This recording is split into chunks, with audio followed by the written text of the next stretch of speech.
I'm about to show you guys a horrifying example of how casually people dismiss the humanity of suffering Palestinians. This example features a man named Dr. Seth Crosby, who's a director and assistant professor of genetics at the Washington University School of Medicine in St. Louis, Missouri. Professor Crosby ran across a tweet that stated, "Israel is engaged in the ethnic cleansing of Palestinians," to which he responded, "It is a much needed cleansing, yes, but not an ethnic one. Israel is not targeting humans." He replied to another tweet from the same account that said that Israel's actions are morally depraved. And his response was, "You have a gentler heart than I do. I believe rabid animals should be put down."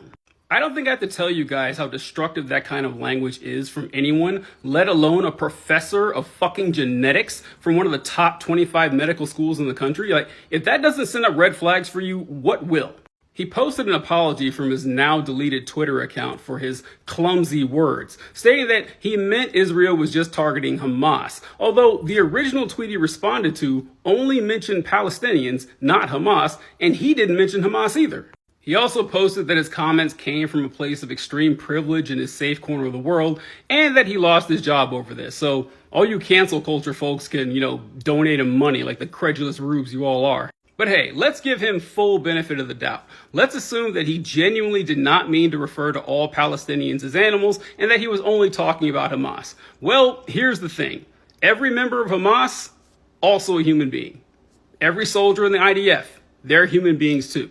If you could think of the most vile, reprehensible, irredeemable person on planet Earth, that person is still a human being. Like, you don't have to like them, tolerate them, excuse their bad behavior, or let them go unpunished. But if our history has taught us anything, the second we start labeling people or groups of people as subhuman, we go down a very dark path. And if anyone should know that, it should be a professor of genetics at medical school. I just got off a call with the U.S. State Department emergency line. I genuinely don't know what else there is that we can do. I called them, and when I got on the line, they said, "Are you calling about the Israel crisis?" And I told them, "No, this is the Gaza crisis." To which they said, "Try to be polite, like you're being recorded." And then I was like, "Okay, can you tell me what we can do? Like, how can we stop this? My parents have no water. They have no electricity. There's 2 million people in Gaza that are living in constant fear. And that at this point, we're not even asking for anything but to stop the bombing."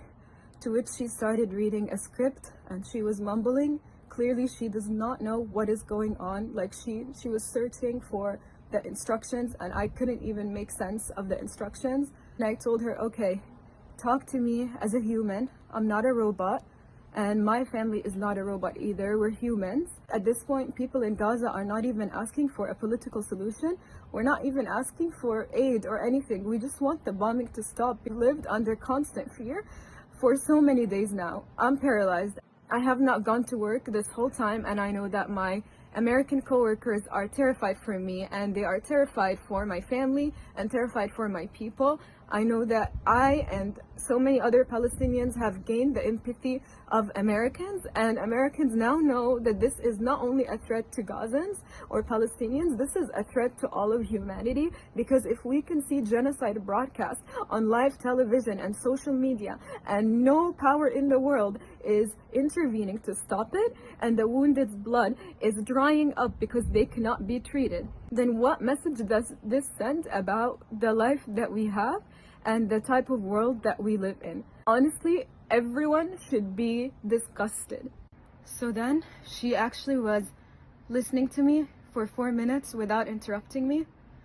And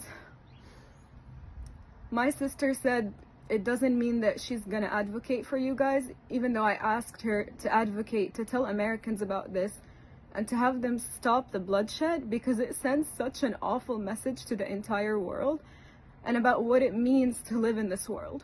I'm holding on to the last sliver of hope by hoping that this person actually felt empathy for me and for what's going on. But we need people to put more and more pressure. We're not even asking for any solutions. Just stop the bombings. Just stop them. They have been non-stop. Every minute a Palestinian is killed. They're taking out babies out of dead women's wombs. International law calls this an illegal occupation. Over 2 million Palestinians are refugees in Israel, but are too afraid to ask? Let's go. Is Gaza a country? Gaza is not a country. It's a strip of land roughly half the size of Singapore that Israel has closed off to the rest of the world since the 90s. International law calls this an illegal occupation.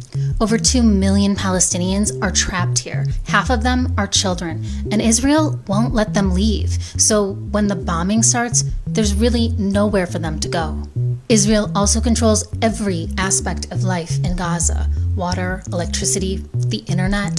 At one point, it even banned potato chips. Gaza's been called the world's largest open-air prison.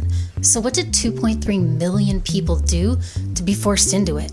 How did this start? You can't actually understand what's going on today if you don't know how it all began. So let's go back to 1948, when over 500,000 Palestinians were violently forced from their homes so the state of Israel could be created. Palestinians call this the Nakba, or catastrophe. Most families in Gaza are refugees. Some people still have the keys to their home, and Israel has never allowed them to go back. In 1967, Israel occupied what was left of the Palestinian territories. Today, it occupies the West Bank, East Jerusalem, the Golan Heights, and the Gaza Strip. Is this a religious conflict? It's not about Muslims versus Jews. In fact, it's not even a conflict. It's an occupation led by the state of Israel to force Palestinians who are Muslim and Christian to leave their homeland. This map tells you everything. What started out as Palestinian land has been brutally taken for years. To enforce this occupation and prevent Palestinians from resisting against it, Israel kills men, women, and children on a regular basis. Just look at these historical death counts by the UN. So in reality, this violent apartheid occupation that robs Palestinians of their land and personal freedom is what drives these confrontations, not religion.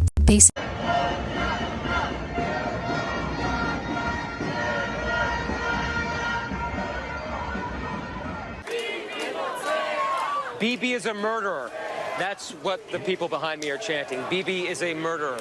So high here that people are blaming Prime Minister Benjamin Netanyahu for getting into this mess, for thinking about his own political situation.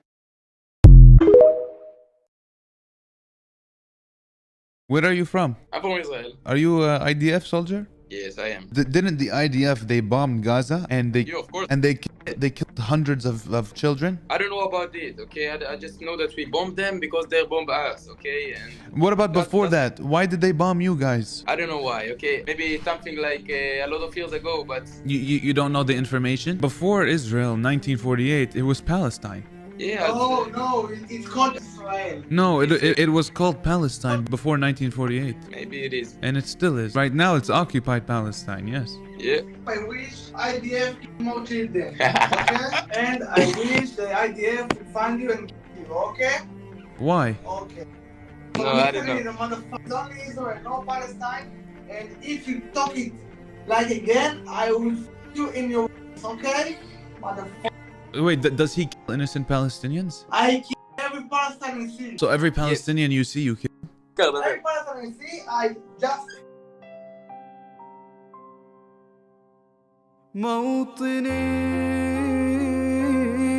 موطني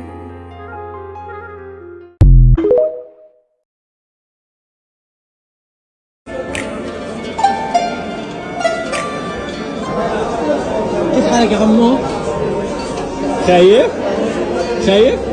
لا ما تخاف صح ولا لا؟ انت قوي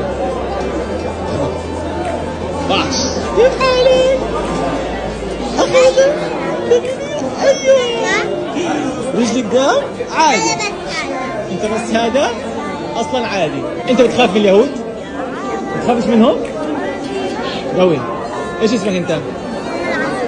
عمر؟ وانت ايش اسمك؟ سوسو؟